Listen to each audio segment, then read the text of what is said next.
Have you ever wondered how the 12 apostles of Jesus really died? The answer will shock you and make you question whether you would have the courage they had.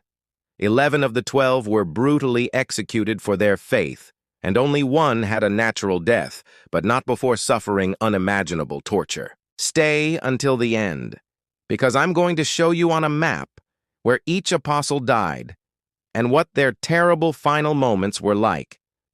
Before we begin this impactful journey, if you value real biblical history and aren't afraid of the raw truth about what it means to follow Christ, leave your like now, subscribe to the channel, and activate the bell. And share this video with those friends who need to see the true cost of discipleship. This is a teaching that can change lives. Let's start with Peter, the most well-known apostle.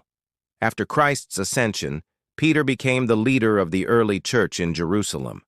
But his story doesn't end there. He traveled extensively preaching the gospel, and historical evidence points to him ending his days in Rome.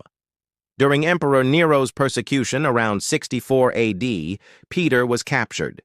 Historical tradition, recorded by early church writers like Origen and Eusebius, tells us that Peter was condemned to crucifixion. But here's the chilling part. Peter asked to be crucified upside down, because he said he was unworthy to die the same way as his master Jesus Christ.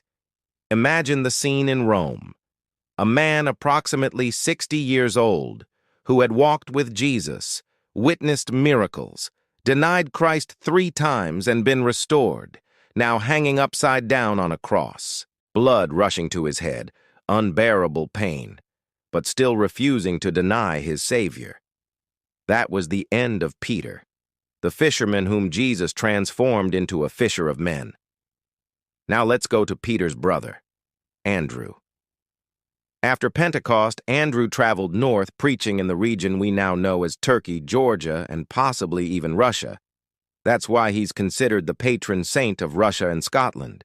Andrew ended his days in the city of Patras, Greece. He converted so many people to Christianity that local authorities became furious. The Roman governor's wife converted, and that was the last straw. Andrew was arrested and condemned to death by crucifixion. But it wasn't a normal crucifixion. Andrew was tied, not nailed, to an X-shaped cross. Why tied? To prolong his suffering. Nailed, he would die faster due to blood loss. Tied, he could agonize for days. And that's exactly what happened. Historical records say Andrew survived 2 full days on the cross, and throughout that entire time he preached to the crowds who came to observe him. Even in mortal agony, he didn't stop proclaiming Christ. James, son of Zebedee and brother of John, has the distinction of being the first apostle to be martyred. His death is recorded in the book of Acts, chapter 12. King Herod Agrippa I, wanting to please the Jewish leaders, ordered James killed by the sword around 44 AD in Jerusalem. But there's a fascinating detail recorded by early church historian Clement of Alexandria. He tells that the guard responsible for taking James to execution was so impressed by James's courage and testimony that at the last moment he declared himself a Christian too. And so, both were beheaded together. An apostle and his converted executioner dying side by side for the same faith. John, James's brother and the disciple whom Jesus loved, is the only apostle who didn't die as a martyr. But don't think he escaped suffering. During Emperor Domitian's persecution around 95 AD, John was arrested and taken to Rome. Tradition tells us they tried to execute him by boiling him in oil. Yes, you heard that right. They placed the Apostle John in a cauldron of boiling oil before the Latin Gate in Rome. But miraculously, he survived without any injury. This terrified the authorities so much that, instead of killing him, they exiled him to the island of Patmos, a penal colony in the Aegean Sea. It was in Patmos that John received the visions of Revelation. He was eventually freed and returned to Ephesus, where he died of natural causes at a very advanced age, possibly over 90 years old. But think about what he endured. Attempted execution by boiling, years of solitary exile on a rocky island, and the pain of seeing all his apostle friends brutally murdered. Philip preached for years in Asia Minor, the region of modern Turkey. He ended his days in the city of Hierapolis. According to tradition, Philip was arrested along with Bartholomew for converting a Roman official's wife. He was brutally tortured and then crucified upside down, just like Peter. Some accounts say he was stoned while hanging on the cross. Philip died preaching Christ until his last breath. Bartholomew, also known as Nathanael, is often considered the apostle who traveled the most. There's evidence he preached in India, Armenia, Ethiopia, and Mesopotamia. His end was particularly horrible, and I need to warn you it's disturbing. Bartholomew ended his days in Armenia. He had converted King Polemius and multitudes to Christianity. But when the king died, his brother Astyages took the throne and ordered Bartholomew's arrest. The apostle was condemned to one of the most brutal deaths imaginable. He was flayed alive. That's right. They removed his skin piece by piece while he was still alive, and even during this unimaginable torture, Bartholomew continued preaching the gospel. After his skin was completely removed, he was beheaded. Because of this, Bartholomew is often represented in Christian art holding his own skin. Thomas, famous for his initial doubt about the resurrection, became one of the most courageous missionaries. He traveled farther than any other apostle, reaching India. There are Christians in India to this day who trace their faith directly to Thomas, calling themselves St. Thomas Christians. Thomas was martyred near Chennai, India, around 72 AD. According to tradition, he was killed by spears from 4 soldiers under orders from a local king who felt threatened by growing Christian influence. Thomas was praying when he was pierced by the spears, dying as Christ died, pierced by soldiers' instruments. Matthew, the tax collector transformed into apostle and evangelist, preached for years in Judea and then traveled to Ethiopia and Persia. His martyrdom occurred in Ethiopia, where he had converted multitudes, including members of the royal family. An Ethiopian king, furious with Matthew's influence, ordered his execution. Matthew was killed with a spear or sword, possibly while celebrating the Eucharist. Some accounts say he was burned alive. Regardless of the exact method, Matthew died proclaiming the gospel he himself had written. James, son of Alphaeus, also called James the Less, preached mainly in Jerusalem and surrounding areas. He became the leader of the Jerusalem church after Peter left. Jewish historian Josephus and church historian Hegesippus record his death. Around 62 AD, Jewish religious leaders took James to the pinnacle of the temple in Jerusalem and demanded he publicly deny Christ. When James, on the contrary, proclaimed that Jesus is the Son of God, they threw him from the top of the temple. The fall didn't kill him immediately, so while he was on the ground, broken but still alive, they began stoning him. And while the stones struck him, James prayed, "Father, forgive them, for they do not know what they're doing." The same words Jesus spoke on the cross.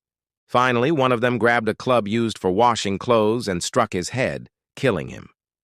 Jude Thaddeus, also called just Thaddeus or Jude son of James, preached in Mesopotamia and Persia along with Simon the Zealot. They formed a powerful missionary duo. Their martyrdom occurred in Persia, present-day Iran. After converting thousands, including Persian magicians, local authorities ordered their arrest. Both Jude and Simon were brutally murdered. Tradition says Jude was killed with an axe or club. Some accounts say he was sawed in half. He died praying for his murderers. Simon the Zealot, who before following Christ was a Jewish revolutionary dedicated to overthrowing Rome by force, became a spiritual revolutionary dedicated to establishing God's kingdom.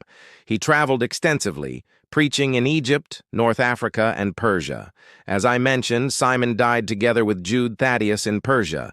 The most accepted tradition is that Simon was sawed in half, alive. Other accounts say he was crucified. Regardless of method, it was a brutal death for refusing to sacrifice to Persian gods. And finally, we have Judas Iscariot, the traitor. His end wasn't martyrdom, but suicide. After betraying Jesus for 30 pieces of silver, Judas was consumed by remorse. Matthew 27 records that he returned the money to the priests and then went and hanged himself. But Acts 1 says he fell headlong, his body burst open, and his intestines spilled out. Scholars believe both accounts are true. Judas hanged himself, but the rope broke or the branch snapped, causing him to fall and his body to burst open. His end was in the field that was bought with the blood money, called the Field of Blood to this day. Judas was replaced by Matthias, chosen by lot by the apostles in Acts 1. About Matthias, we know little, but tradition says he preached in Judea and was stoned to death and then beheaded in Jerusalem around 80 AD. Now stop and think about what you just heard. 12 ordinary men, fishermen, a tax collector, a revolutionary. They walked with Jesus for 3 years, saw miracles, witnessed the resurrection, and then scattered throughout the known world. 11 of them were brutally murdered, crucified upside down, crucified on X-shaped crosses, beheaded, flayed alive, pierced by spears, sawed in half, stoned, burned, and the only one who died of natural causes survived an attempted execution by boiling in oil. Why? Why did they endure this? Here's the answer that changes everything. People don't die for lies they themselves invented. If the resurrection were a hoax, if they had stolen Jesus' body, as some claimed, do you think all of them would have died defending that lie? 1 or 2 might be fanatical enough to die for a lie. But all of them? When all they needed to do was say, okay, it was all a lie, we made it up, and they would be freed? That makes no human sense. The only rational explanation is that they really saw the resurrected Jesus. They knew it was true, and they preferred to die rather than deny what they saw with their own eyes. The blood of the apostles is the greatest argument for the truth of Christianity. Their martyrdom proves not only their sincerity, but the reality of the resurrection. You can die for what you believe to be true, but you don't die for what you know to be false. And there's more. The apostles' martyrdom planted seeds that became the global church that exists today. Tertullian, one of the church fathers, said, "The blood of martyrs is the seed of the church." And he was absolutely right. Each brutal death of an apostle inspired hundreds to become Christians. Each public execution showed a supernatural courage that could only come from God. Now let me ask a personal question. Would you have that courage? If today they came and said, "Deny Christ or die," what would you do? It's easy to say you'd be brave when there's no real threat. But the apostles faced the real threat, and they chose Christ. And here's something that should make us stop and think. Christians are still being martyred today. It's not ancient history. Every year, thousands of Christians are killed for their faith in countries around the world. In North Korea, China, Nigeria, India, Pakistan, Iran, and many other places, confessing Christ can cost you your life. The apostles started a race of witnesses that continues today. Hebrews 12:1 tells us we are surrounded by a great cloud of witnesses. The apostles are in that cloud, looking at us, encouraging us to run our race with perseverance. So what's the practical application for you today? First, value your faith. If men were willing to die in brutal ways for proclaiming that Jesus rose, then maybe you should take your faith more seriously. Maybe you should stop complaining that waking up Sunday morning is hard. Maybe you should rethink whether you're really committed to Christ. Second, be courageous in your testimony. You're not being threatened with crucifixion for talking about Jesus. The worst that can happen in most places is someone laughing at you or calling you a fanatic. That's nothing compared to what the apostles faced. If they could preach while being tortured, you can share your faith at work, at school, with your family. Third, pray for persecuted Christians. They are your brothers and sisters in Christ, facing today what the apostles faced. Pray for courage for them, pray for deliverance, and if possible, support organizations that help the persecuted church. Now I need you to do something crucial. If this story of the apostles impacted you, if it opened your eyes to the true cost of discipleship, you need to share. Click the share button and send this video to those friends who need to see what it really means to follow Christ. Share with young people who think Christianity is just a casual religion. Leave your like so YouTube shows this content to more people. Subscribe to the channel and activate notifications because I'll continue bringing biblical truths that transform lives. And leave your comment. Which apostle's death impacted you most? Would you have the courage to die for Christ? Your comment can encourage others. The apostles paid the ultimate price. They sealed their testimony with blood. And because of them, you have the Bible, you have the church, you have the gospel. Don't waste their sacrifice. Live your faith with the same passion and courage. May God bless you and give you the courage of the apostles. Until the next video.